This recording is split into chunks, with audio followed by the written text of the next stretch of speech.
Je vais vous parler aujourd'hui des canaux d'accès visuel, ou clés oculaires. C'est des noms barbares comme ça. Bref, tout ça pour vous dire que les mouvements des yeux ont un sens.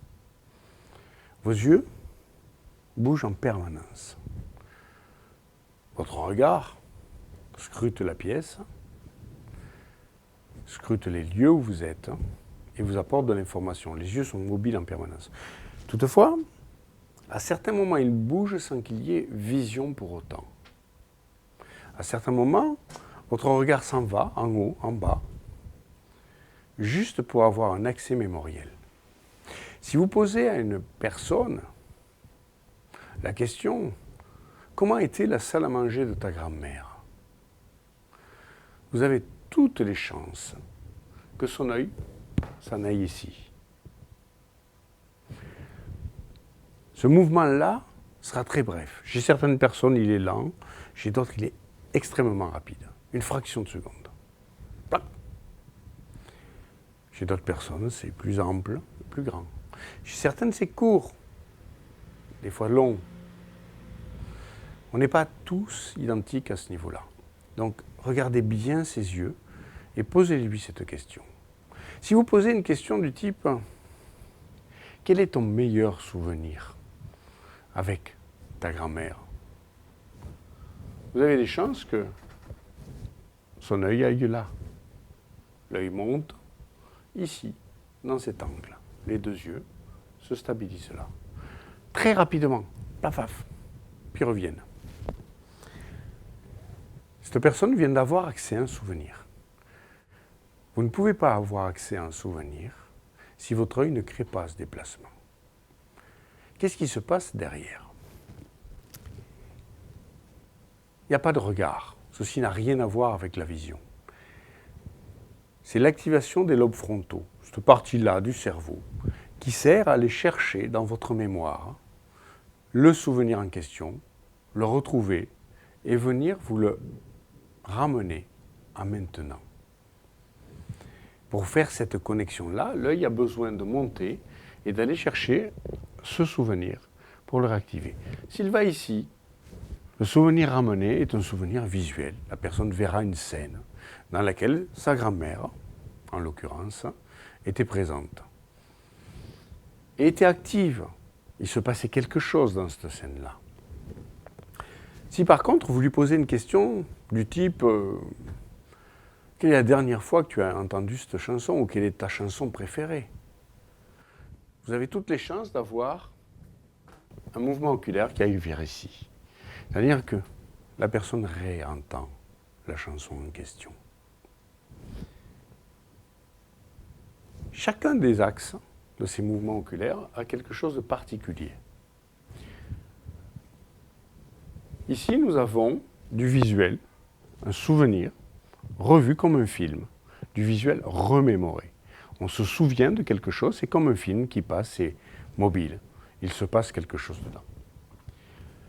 Ici, nous sommes sur l'auditif. Vous voyez que ça fonctionne par tranche. Nous avons la tranche auditive qui est là, la tranche visuelle qui est là.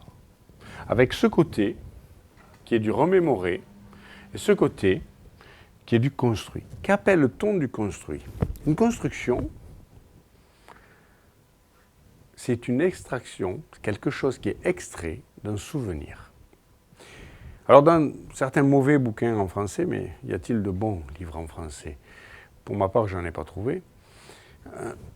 Vous allez trouver, mais dans les pires, vous allez trouver que si l'œil va ici, c'est du mensonge.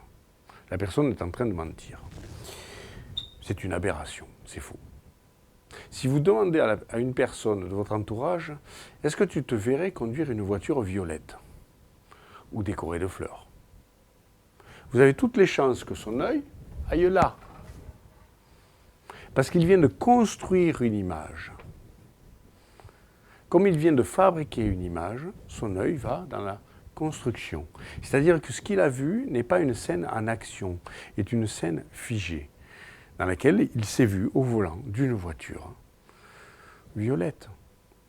Si vous demandez à cette même personne comment était la salle à manger de ta grand-mère, vous aurez un accès oculaire qui va là.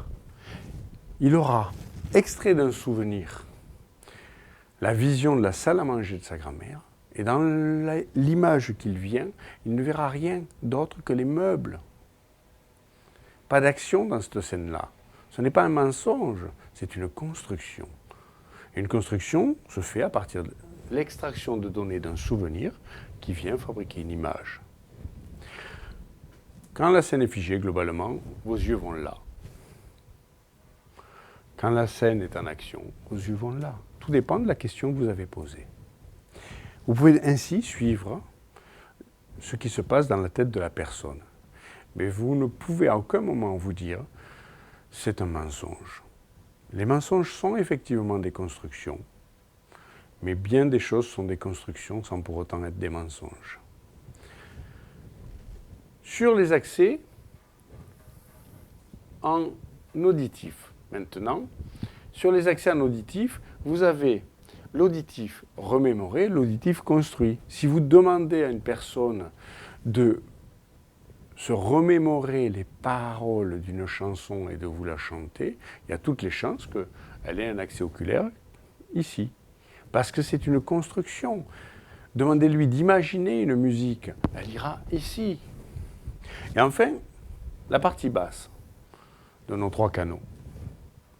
La partie basse est un peu plus particulière. Ici, nous avons tous les ressentis, tous les kinesthésiques, toutes les émotions. Ici, nous avons ce qu'on appelle de l'auditif interne. C'est-à-dire, chaque fois que vous réfléchissez, que vous dites quelque chose dans votre tête, votre œil va ici, en bas, dans cette partie-là. Là, la personne se dit quelque chose. Et vous savez qu'elle est en train de se parler à elle-même à l'intérieur de son crâne. Ici, vous savez qu'elle a une émotion. Et nous l'avons vu dans un précédent cours, les émotions se génèrent grâce à des déclencheurs auditifs ou visuels. Donc quand quelqu'un a une émotion, donc l'œil se dirige dans cette zone-là, vers le bas, à gauche, pour vous, à ce moment-là, elle a une émotion. Mais avant, elle a eu un mouvement. Souvent, si vous lui demandez, rappelle-toi, quel était le meilleur souvenir, le meilleur moment que tu as passé avec ta mère ou avec ta grand-mère, vous aurez certainement un mouvement oculaire comme cela. L'œil va monter, il va venir ici. Puis il va descendre immédiatement.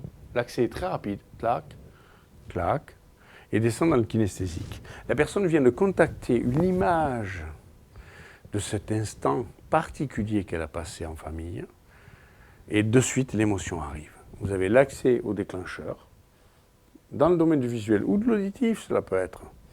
Et puis, immédiatement, l'émotion est présente. Si vous ne voyez pas d'accès dans le kinesthésique, il n'y a pas d'émotion.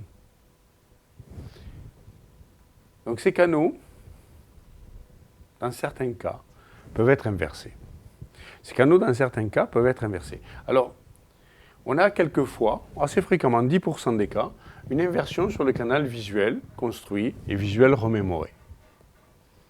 J'ai eu l'occasion d'observer 2 ou 3 fois une inversion de ces 2 canaux-là. C'est-à-dire le visuel construit et le visuel remémoré est inversé, et l'auditif construit et l'auditif remémoré est inversé. Ça ne m'est arrivé que 2-3 fois. C'est assez rare. Il n'y a jamais eu de cas recensé, quel que soit le continent, de personnes inversées entre le kinesthésique et l'auditif interne. Ça n'existe pas. Très rarement une inversion de ce côté-là vers ce côté-là. Et dans 10% des cas, une inversion soit du visuel, soit de l'auditif.